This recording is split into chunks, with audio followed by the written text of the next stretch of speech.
Naiyak ako totoo kasi diba? Anong lupa. Kita saya nag-higit pa dito yan. Naikinay lang ba? Hello mga pilatibay! Ayan, gusto ko lang i-share sa inyo yung isa namang naming investment ni Daddy para sa future ng mga bata. Ayan, pero syempre, pero rin sa future namin, kapag tumanda na kami, is meron kaming mauuwian, meron kaming, alam mo yun, inaantay lang kahit papaano. Kaya ang ginagawa namin ni Mr. talaga ngayon is, trabaho kami ng trabaho habang malakas pa kami. Kasi habang malakas pa tayo, nandyan yung time, nandyan yung lakas, nandyan yung, alam niyo yun, yung ano pa ng katawan natin, yung kalakasan pa talaga ng katawan natin. Kasi kapag nawala yung kalakasan natin, marami tayong panahon para magpahinga. Ito naman is, hindi talaga tayo, yung lakas kasi natin, minsan lang yan habang bata pa talaga tayo, kayod kalabaw talaga yung ginagawa namin ng mag-asawa namin. Siyempre, at the same time, inaayos din namin yung health namin, siyempre kahit papaano, baka masobrahan din, lalo na ako, kasi nga, trabahuso talaga ako, yung, alam mo yun, yung parang, magtatrabaho ako ngayon, araw yung tuloy-tuloy yung trabaho ko, tapos maya-maya magpapahinga lang ako. Mag-iisip na naman ako kung ano yung tatrabahuin ko. Yung parang hindi ako mapakali kapag wala akong ginagawa. Magkakasakit ako kapag magkakasakit talaga ako kapag wala akong ginagawa. Yung nakatunganga lang ako, hindi ko kaya talaga. Yung kahit 1 oras, 2 oras, may iniisip na naman yan ako pagkakakitaan. Ganun talaga yung utak ko. yung sabihin ko kay Daddy na magpapahinga tayo ngayong araw, pero may gagawin pala kami. Kaya sabi ni Daddy, yung sabi ko magpahinga tayo bukas, sabi niya scam yan. Scam daw yung sinasabi ko na ganun ga. Kasi alam niya yung ugali ko sa siyam na taon na kaming magkasama. Alam niya yung ugali ko na hindi ako mapakali kapag wala talaga akong ginagawa. At kapag wala akong pinagkikitaan, nasasayangan ako sa oras.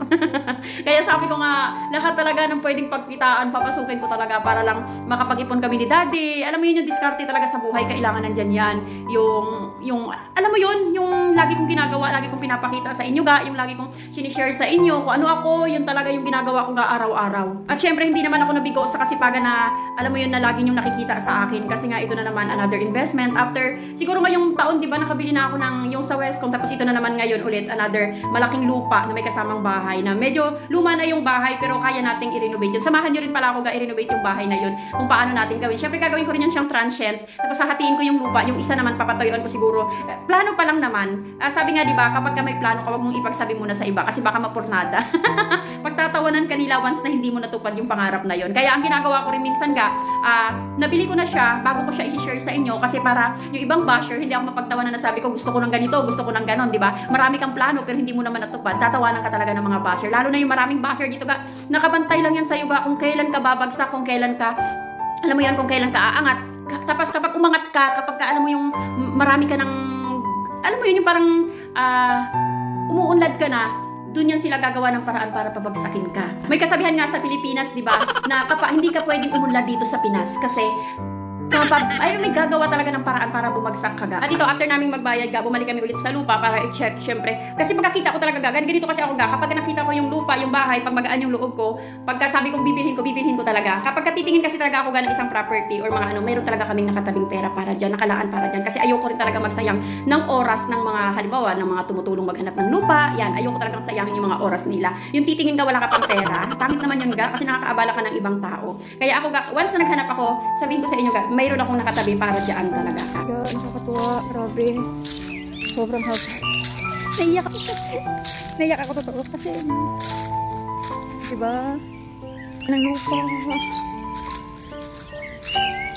Nakakatuwa lang kasi yung pinaghirapan namin ng asawa ko. Nakikita ko na sobrang lapad ng lupa. As in, hanggang doon sa dulo.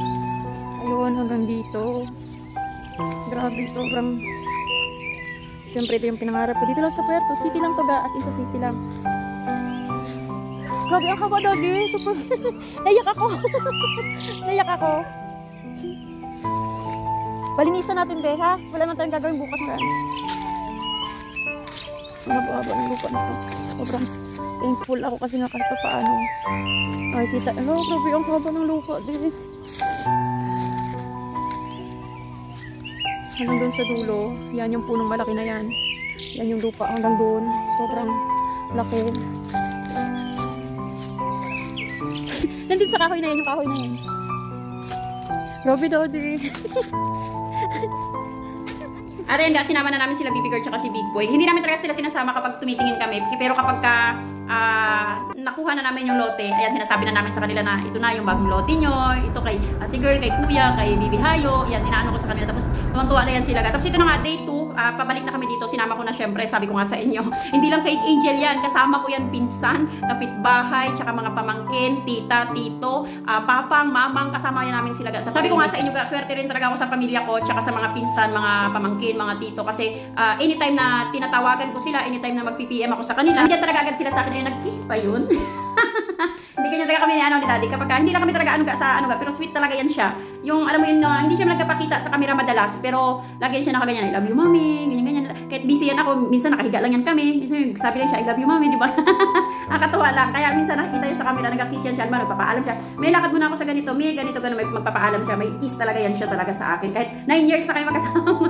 Ganyan yan siya, sweet yan si daddy, parang si Big Boy rin. Tapos ito sa labas ng bahay, pinatanggal ko yung puno na yan, kasi nga, para matanggal yung mga lamok, kasi sobrang daming lamok na pag mapuno, tsaka madamo. Ito first day na pa lang to, ayan, pinsan ko, ito ga, yung si Yang Yang, kapitbahay lang talaga namin siya, hindi siya namin, siya lang talaga yung nag-iisang kapitbahay namin na nakakapasok sa bahay, nakakatulong, anong tawag dyan, nakaka-sideline sa amin. Kasi nga, close talaga namin yung pamilya niya, sila Mami Edna, Mami Daddy Ronald, yan, ninong at ninang din namin sa kasal ni Daddy. Isa rin sila sa mga tumutulong sa amin noong hirap na hirap yung buhay namin, lalo na yung nag-aaral kami, wala kaming makain. Sila yung nagdadala ng mga ulam, lagi kami dadala sa bahay kasi kapitbahay lang namin sila dito sa Puerto, sa Tinigiban. Sa kanila kami hinahabili ni Mama kapag halimbawa, sila Mama, di ba, nasa Malayo, nasa bukid, nag-chainsaw. Kami naman, hinahabili ni Mama kila Daddy Ronald na bantayan kami, kila Mami Edna, kasi nga, syempre, malayo sila Mama, wala kaming nanay-nanay dito sa Puerto. Kaya hanggang ngayon yung mga, syempre, nagabawi na lang rin ako sa mga anak nila Mami Edna, tsaka ni Daddy Ronald. Ito na nga, dumating yung kapatid ko, yung sumunod sa akin si JR, ayan, dala-dala niya yung kanyang anak. Kala nyo anak talaga yan, si Maya, ga. Anak nila, habang wala pa silang baby ng asawa niya, si Maya talaga yung inaalagaan nila. Tapos ito na nga, tuloy-tuloy na yung trabaho namin, as in non-stop talaga yung trabaho, walang nakaupo, banat talaga yung, alam mo yun, yung para matapos namin. Mabilis talaga kami magkilos, mga kamag-anak ko. Grabe talaga yan, hindi talaga yan sila. Maging sa pagkikake, maging sa paglilinis. Tuloy-tuloy yan yung trabaho nila, kaya wala ko lugtasan sa ilaga pa. May time na mga nagasigaw ako sa kanila kasi siyempre may mga yun, sabi ko kasi may nakakalimutan sila mga dapat isuot. Ito nga naman, wala ko sigaw dito, ga. Tawa lang kami ng tawanan kasi wala naman kami dapat ditong ingatan kung unlike sa paggawa ng pagkain kasi, ga, di ba? Lagi ako nakabantay sa kanila, lagi ko sila pinag-iingat na ganito dapat may ganito kayo, may ganun tayo. Unlike dito sa naglilinis kami, bahala kayo dyan, pantagulan kayo kung anong suotin nyo, bahala kayo kung anong gusto ninyo, di ba? Tapos ito nga, busy si Daddy, ayun, nagpuputol siya ng mga patay na napuno. Ako naman nagbabawas dito para kahit papaano magliwanag ba yung ilalim ng mangga at saka hindi masyado ganun kadami yung lamok. May mga lamok pa nga rin nga, kasi kainis. Gusto kong katanggal eh. Pero gusto ko talaga sa lupa, guys, meron talagang ilalim ng alam niyo ba, pangarap ko talaga na makabili ng lupa na mayroong puno ng mangga sa ilalim. Tapos yung alam niyo duyan-duyan, yung parang nasa bukid ka lang pero nasa city ka pala talaga. Yung parang yung bukid yung yung paligid, pero yung lugar mo talaga is nasa city lang, malapit sa hospital, malapit sa palengke. Malapit na to sa palengke, kaya yung San Jose, yung malapit sa Bangko Sentral. As in sobrang lapit dito sa Bangko Sentral na pinagawa ngayon lang. Parang 3 minutes or 5 minutes na sa Bangko Sentral ka na. Kasi malapit lang talaga, malapit sa kapilya, malapit sa lahat. Malapit to sa mga university, malapit to sa saan pa ba? Yung mga offices ngayon na pinag-isa na lang. Yung dating project ni Duterte na one-stop shop tayo. Yung doon na, nandun na si BIR, nandun na si lahat. Nandyan lahat sa offices na yan. Malapit na malapit to ga yung lugar na to ga. Kaya super thankful ako. Kulang lang dito, pero napapagitnaan to ga ng mga mall din kasi ga. Kaya kahit pa paano is thankful ako. Super masaya yung puso ko na nakikita namin yung pinaghirapan namin dalawa ni Daddy. Sa tulong ng pamilya ko, sa tulong ng mga pamangkin ko, ng papa, ng nanay. Siyempre, di ba? Though may sweldo sila ga, pero na-appreciate ko pa rin yung tulong nila sa akin. Yung hindi nila ako pinapabayaan na Ate Nini, ganito, ganon. Siyempre, pero pag may problema sila, nandyan din ako para sa kanila. Kaya, thankful talaga ako na kahit ano man ipatrabaho ko sa kanila, hindi sila mapili. Yung alam mo yun na, kung galaw ni ate nila Nini, ganon din yung, parang ako yung panganay dito sa kanila. Ako nga yung panganay dito sa kanila, na ako talaga yung ate-ate talaga nila. Hindi ako yung panganay na pinsan na babae, pero ako yung panganay na yung dito sa circle of namin ngayon, family ngayon na nagtatrabaho sa akin, ako yung pinaka-ate talaga nila. Tapos, happy sila talaga lahat na, syempre, nakikita naman sa kanila na binabalik-balikan talaga nila ako kapag nagtapatrabaho ako. Kasi syempre, well compensated naman sila. Sinasahura ko sila ng tama at maayos. At nakakapag-ipon talaga sila ng mabilis. Kaya, pabalik-balik sila sa akin.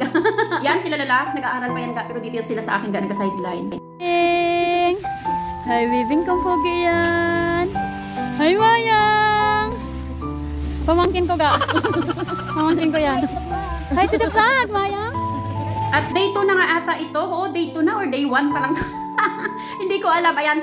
Day 2 na to ga. Nalinisan na namin lahat. Naputol na namin ang dapat putulin. Ayan, nagdala na ako dito ng mga avocado, mga rambutan, yung mga pinupunla ako noon, yung nagpo-problema ako kung saan ko siya itatanim kasi wala pa akong, malapad naman yung lupa na iba, pero gusto ko nga yung malapit lang dito sa city, as in yung tatakbuhin ko lang, kasi kapag doon pa sa Irawan, city rin naman yung Irawan, yung sa Solomon, kaya nga lang is, tatakbuhin pa namin ng mga 15 to 20 minutes kasi ga. Kaya mas maganda pa rin dito na mula sa bahay, so yung mga 10 minutes lang. Diba?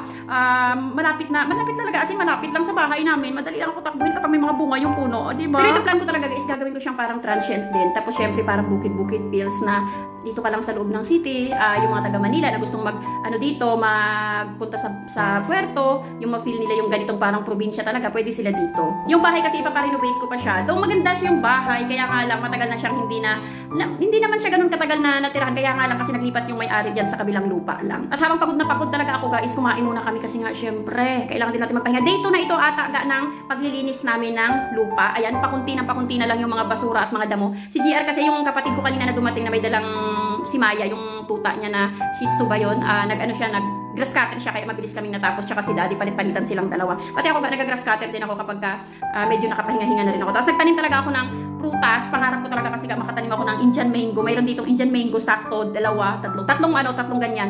Diba? Kasi paborito ko talaga Indian mango. Minsan nakaubos ako yung mga 2 kilo, 1 kilo. Grabe talaga yan yung paborito ko talaga yun sa kanya, lalo na yung matamis-tamis, tapos malutong-lutong. Ay, grabe, kasarap talaga. Tapos dito na kami sa loob ng bahay. Ayan, pinalinisan ko na. Day 2 na ata nga ito ga.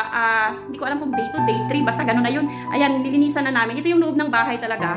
And medyo malaki-laki din siya. Tapos 2 room, isang CR, tapos may kusina, tapos may parang sala-sala din siya. Repaint ko. Ngayon, napapakita ko sa inyo ang renovation ng bahay natin na to. Kung ano magiging mukha niya. Pinatanggal ko, pinabakbak ko yung sa bandang harapan ng anong tawag dito, lababo, kasi kulay blue siya, tapos kulay brown, parang hindi siya, alam nyo ngayon yung mga aesthetic na kulay, yung maganda na talaga na parang mga dark lang siya, yung parang may white, tapos brown, di ba, mga ganun lang yung mga kulay ngayon na uso. Sumakto rin to yung parang tiles, hindi ko na siya ipapabakbak, sakto na yan kasi parang aesthetic lang rin siya, mas maganda sana yung parang kahoy-kahoy, di ba, kaya nga lang, sabi ko magagastusan ako ng sobrang laki, malaki yung nalaga sa amin ngayon, kasi milyon.